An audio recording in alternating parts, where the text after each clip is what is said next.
Was macht man eigentlich mit Kriegsschiffen, wenn ein Krieg gewonnen ist und wenn man große Mengen zur Verfügung hat, wie die Amerikaner nach dem Zweiten Weltkrieg?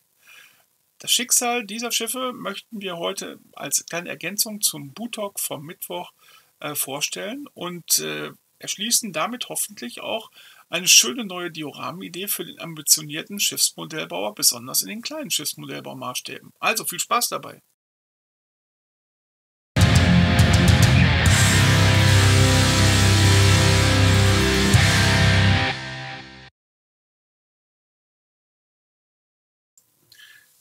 Ja, hallo, herzlich willkommen auf dem Kanal Modellbau 360 hier bei YouTube. Und was wir heute, das kleine Video, auf das ich jetzt heute eingehen möchte, das geht um die sogenannte Mothball Fleet. Und zwar ist das eine kleine Ergänzung zu unserem Schiffsmodellbau-Special bei Butalk am vergangenen Mittwoch. Und zwar ging mir die ganze Zeit durch den Kopf und ich habe es einfach vergessen auch zu erwähnen, dass natürlich die US Navy nach dem Zweiten Weltkrieg gigantische Mengen an Schiffen, weil sie jetzt einfach natürlich aufgrund der Beendigung der Kampfhandlungen eingelagert wurden, ja, irgendwo ja, aufbewahren musste oder konservieren musste.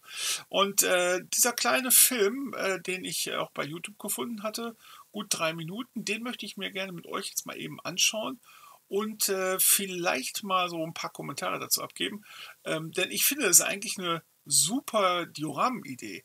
Und gerade wenn man, sagen wir mal, gerade die kleineren Schiffsmaßstäbe wie 1:700, 1:350 oder vielleicht sogar da den alten Klassiker 1000:200, 1:1200 verwendet, dann hat man damit wirklich sogar auch mal eine ganz spannende Möglichkeit, auch große Schiffsmengen darzustellen, die ja so in ihrem Eingemottetsein vielleicht auch mal eine spannende Herausforderung von dem Modellbauer darstellen können. So, jetzt genug geredet. Jetzt geht's an den Film und ich werde den immer mal kurz zwischendurch anhalten, um ihn zu kommentieren. So, kleinen Moment. Sind wir soweit? So. After the end of World War II, something had to be done about the large number of surplus warships in the Navy's inventory. At the outbreak of the war, production of naval vessels exploded, with the American Navy eclipsing the Royal Navy as the strongest naval force in the world. The United States ended the war. Und jetzt achtet bitte mal auf die Zahlen, die jetzt kommen. Ich habe es natürlich vorher schon gesehen, das Video. Jetzt achtet mal auf die Zahlen der Flugzeugträger, Hilfsflugzeugträger, Schlachtschiffe, Kreuzer, was die Amerikaner am Ende des Krieges tatsächlich denn übrig behalten haben. With 28 aircraft carriers, 71 escort carriers, 23 battleships, and hundreds of cruisers, destroyers, and convoy escorts. Also ihr habt das gerade bei den Flugzeugträgern, ihr habt euch nicht verhört. Bei der Anzahl der Schlachtschiffe, ihr habt euch nicht verhört. Das sind Mengen. Ja, allein das zu bemannen in einer Zeit, wo ja alles noch sehr personalintensiv war, wenig automatisiert, also im Vergleich zumindest zu heutigen modernen Überwassereinheiten, was das eine Personalbindung allein war, überhaupt diese ganzen Schiffe wirklich mit Personal zu bestücken. Das geht in die Hunderttausende. A navy this large was unnecessary during peacetime, and the insane cost of upkeeping all these vessels dictated that many were either scrapped or placed in the reserve fleet. So, also, ne, wie immer natürlich, gerade, ich habe es ja schon gesagt, diese Schiffe also wirklich seetüchtig zu halten oder im aktiven Service, im aktiven Dienst zu behalten, war natürlich in Friedenszeiten finanziell überhaupt nicht möglich. Und ich habe mal gerade einen Aspekt schon genannt. Er berechnet einfach mal Schiffsgröße mal Faktor X Mensch, was das allein auch, selbst wenn das keine gut bezahlten, wenn der Sold da womöglich nicht gigantisch war, aber allein das und der letztendlich auch der Faktor Mensch, der dem Produktionsalltag entzogen ist, mal ganz neben den wirklichen Materialerhaltungskosten. Und dann wird man schon sehen, ja, dass das natürlich irgendwo tatsächlich, dass dann sozusagen der Schneidbrenner das beste Konjunkturprogramm nach dem Krieg war. Auch wenn man es dann teilweise im Koreakrieg vieles wieder reaktiviert hat, werden Sie gleich auch drüber sprechen. Und natürlich dann auch, ja, dann manche Einheit dann auch schmerzlich vermisst wurde. Aber ihr seht jetzt hier schon in dem Bild, das finde ich einfach schon mal spannend, sowas in 1:700. Ich kenne einige Großdioramen 1:700, die German Gamblers beispielsweise, eine Modellbaugruppe aus Deutschland, und die auch regelmäßig auf nationalen wie internationalen Ausstellungen aufstellen. Also sie sind auch regelmäßig in Lingen zu sehen, auf der Euromodel Expo, aber auch in Telford, die dort auch regelmäßig Preise für ihren Stand einheimsen, haben auch schon solche Großdioramen gemacht. Aber man muss ja jetzt hier auch nicht wirklich alle Peers letztendlich bringen. Aber spannend ist es schon mal, nicht? So Schiffe, so viele Schiffe gleichen Typs oder ähnlichen Typs, so, sagen wir mal, eingemottet nebeneinander darzustellen, fände ich mal eine spannende Geschichte. Mal eine Anregung an den Schiffsdioramenbauer, die sicherlich eine bestimmte Herausforderung darstellt. So, gucken wir mal weiter. Ships that were not to remain on active duty were placed in the reserve fleet, or mothballed, a term that originated during the Civil War. The first step in mothballing a ship was to remove all perishable items and as much equipment as they could. Fuel, food stocks, personal equipment, and small caliber guns were all taken ashore. One of the biggest concerns was corrosion. Because mothballed ships would not be receiving the same attention as active vessels, a more long-term solution was needed. Some ships had their hulls covered in one of several types of special paint, while others used electric methods to deter corrosion. Allein da schon mal spannend hier zu hören, dass natürlich, ne, Rost immer der größte Feind an der Stelle ist, wenn es um Schiffe geht. Natürlich auch ganz besonders dann, wenn sie eingemottet sind, so wie in diesem Fall. Darum heißen sie ja auch, nennt man sie ja auch so, in Anführungsstrichen, Mothball Fleet. Allein zu hören, nicht, dass man es mit Farbe versucht hat, dass man es, also man sieht jetzt hier im Bild übrigens, wie man in den Maschinenräumen mit extrem dick mit Fetten, nicht, versucht hat, Korrosion vorzubeugen, und dann andererseits aber auch mit verschiedenen so, ja, elektrischen Verfahren, ne? Gibt es ja, ne? Kann man sich ja vorstellen, dass man damit irgendwie versucht, sicherlich so Thema Anode, Kathode, ne? Man kennt das ja auch so von diesen, sind das Opferkathoden, ne? Nennt man die, glaube ich, wenn bei U-Booten, nicht? Wenn dort wird ja mit sowas oft gearbeitet. Nagelt mich jetzt nicht genau fest, aber ich meine, es sind die sogenannten Opferkathoden. Übrigens, wo ihr das hier gerade mit dem Fett seht oder mit den Schmierstoffen, übrigens eine Methode, die zum Beispiel auch das ein oder andere deutsche U-Boot, das am Ende des Zweiten Weltkriegs versenkt wurde, nur für den Fall, mal so als kleine Randnotiz, da wurde von den Besatzungen vor der Selbstversenkung dann letztendlich auch Öle abgelassen, und es hat teilweise zur Konservierung dieser Boote im Innenraum der technischen Geräte im Innenraum beigetragen. Und die waren tatsächlich also wann hat man sie geborgen? Die Wilhelm Bauer, die Hai und Hecht, das waren ja also Hai und Hecht waren ja Typ 23 Boote, wenn ich mich nicht irre, und die Wilhelm Bauer Typ 21. Also bei Hai und Hecht weiß ich, die sind ja wieder gehoben worden, und denen spricht man ja sozusagen ihren guten Erhaltungszustand der Tatsache zu, dass die Besatzung tatsächlich diese ganzen Schmiermittel vorher einfach sozusagen im Boot abgelassen hat. Ja. Na gut, schauen wir mal weiter.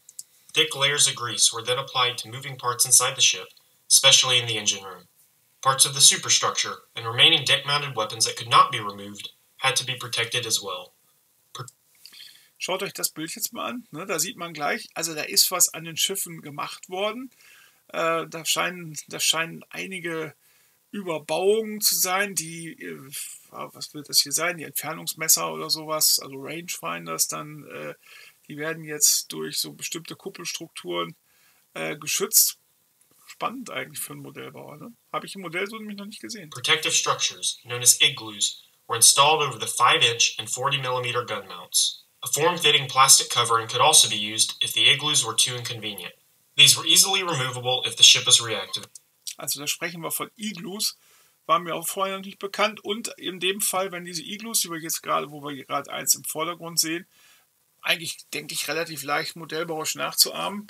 Da, wo die letztendlich nicht passten, hat man halt auch mal so, ja, so Plastikeinschweißungen vorgenommen. Ne? Es erinnert schon auch sehr an die großen Flugzeugfriedhöfe. Übrigens, das sieht man öfter im Modell. Ne? So diese total eingemotteten Flieger dieser großen, ich sag mal, Wüstenflughäfen oder ja, wo liegen sie genau? Arizona oder ich weiß es jetzt nicht ganz genau. Aber man sieht das häufiger schon mal im Modell, nicht? Wenn die so mit diesem weißen, na, es sieht für mich immer so ein bisschen wie Latexüberzüge aus. Es wird es nicht richtig sein, aber wenn dort die Intakes dann komplett bedeckt sind, jedes Kläppchen letztendlich damit versiegelt ist, das habe ich schon öfter im Modell gesehen, am Schiff noch nicht. Because of their size, the larger guns simply had a cap installed at the end of the barrel after a final cleaning was performed. Most optical, range-finding, and radar equipment was also removed from the ships to prevent deterioration. Schaut mal her, ne? Diese Igloos da, die machen schon was, ne? Fände ich so an normalen Schiff, also im Einsatz, sehen das auch ganz cool aus, ne?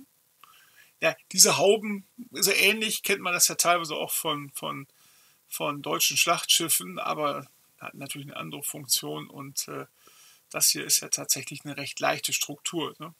Ships were then placed next to each other in long rows in shipyards, the largest being located in Suisun Bay. These warships were occasionally reactivated during the Korean War and Cold War years. However, the number of World War II era ships that were deemed fit for service slowly declined each time. Because of advances in technology and deterioration of the ships in spite of the preservation techniques, the number of vessels being transferred to scrapyards steadily increased.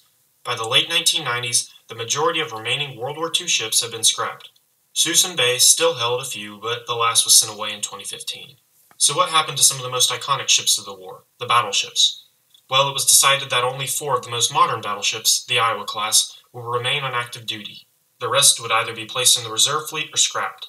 Even during the war, it became abundantly clear that battleships were being eclipsed by aircraft carriers as the king of the seas, and 4 battleships was seen as more than enough. These 4 ships, the Iowa, Wisconsin, New Jersey, and Missouri, were decommissioned and recommissioned throughout the latter half of the 20th century. The last battleship to be decommissioned was the Missouri, after having served in Operation Desert Storm. These 4 ships have been converted to museums and can be visited today. Many of the non-Iowa class battleships stayed in the reserve fleets for a relatively short amount of time. Some were scrapped, with others being used in atomic tests. Only a handful of non-Iowa class ships became museum ships.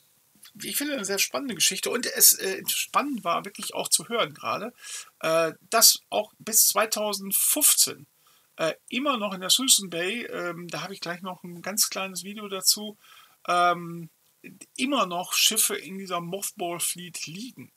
Und obwohl dort hier eben auch schon gerade die Rede davon war, dass so bis Ende der 90er Jahre der Großteil dieser Mothball Fleet letztendlich auch ja, dem Schneidbrenner dann zum Opfer gefallen sind. Ne? 4 Schlachtschiffe die sind ja doch lange einsatzbereit gehalten worden oder immer mal wieder reaktiviert worden. Ne?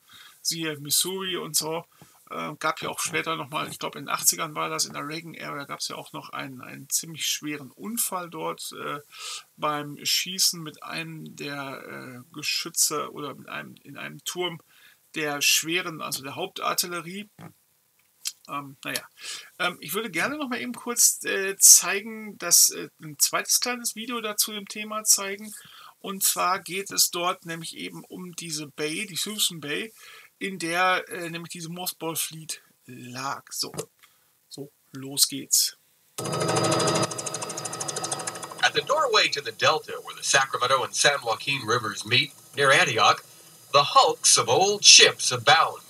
Resembling more of floating gardens than ships, the history of most of these vessels has been lost over time.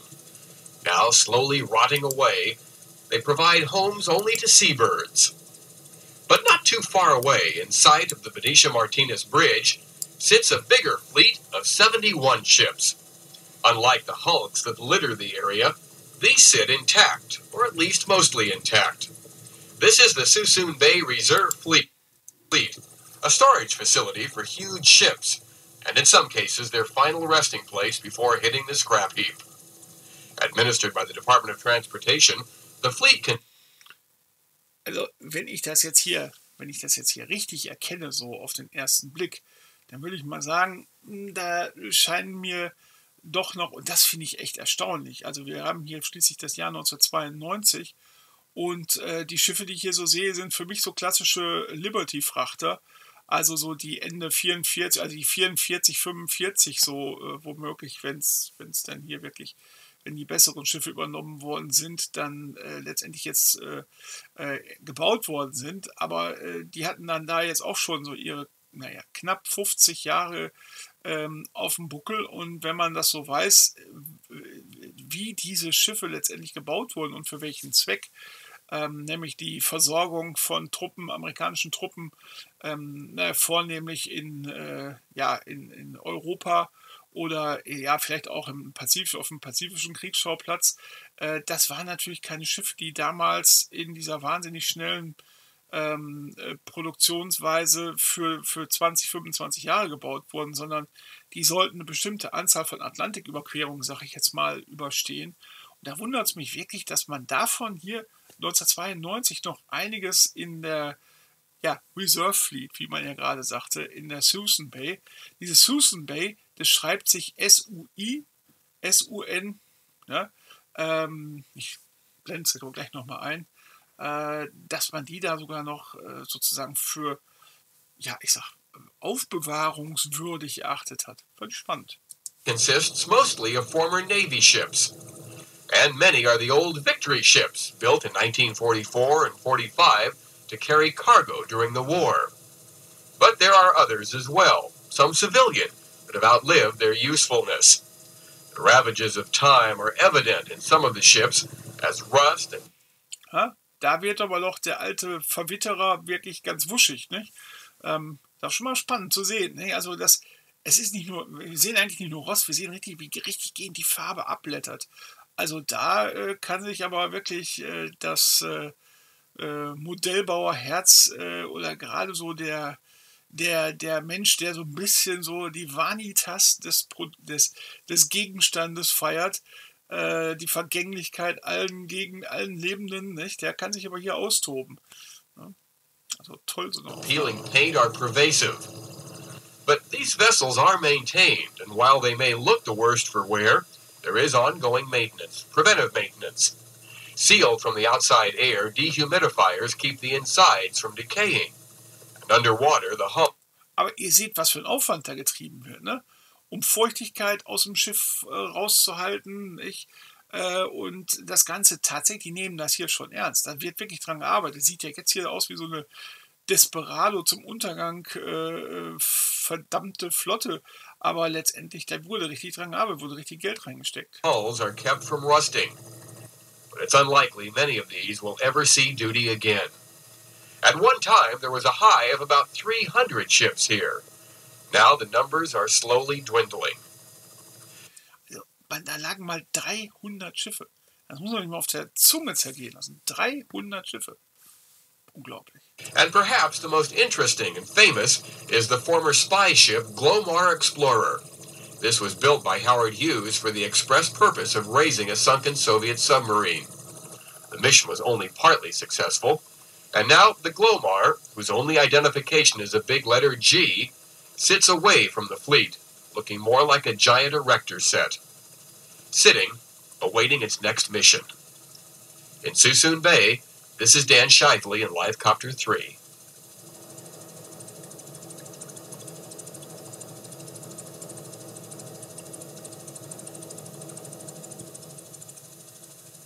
Soviel zum Thema Suisun Bay und die Mothball Fleet oder die Reserve Fleet. Ja, also, es würde mich mal interessieren, müsste man tatsächlich mal recherchieren, wie es denn jetzt im Jahr 2021 ausschaut, ob da überhaupt noch ein Schiff liegt. Aber spannend an sich, ne, mal zu sehen, dass es wirklich diese großen Päckchen da an Großschiffen gegeben hat, dass man sehr lange dran gearbeitet hat, die weitestgehend gegen die Witterungseinflüsse dann letztendlich zu schützen. Und für Modellbauer, glaube ich, ein absoluter Elfmeter. Also da mal wirklich so einen Ausschnitt von zu bauen. Nur mal eine kleine Anregung und als Ergänzung nochmal zu unserem Boot Talk am Mittwoch. So, viel Spaß dabei. Also abonniert den Kanal Modellbau 360. Schaut gerne auch mal auf der Webseite www.modellbau360.eu vorbei. Und ja, freue mich über jeden Kommentar, über eure Rückmeldungen, natürlich auch über Likes, wenn es euch gefallen hat. Und ich sag mal so, verbleibe wie immer. Kein Video von mir endet ohne den alten, von Loriot abgewandelten Spruch. Denkt immer dran, Leben ohne Modellbau ist möglich, macht aber keinen Sinn. So, Cheerio, euer Berthold, bis die Tage.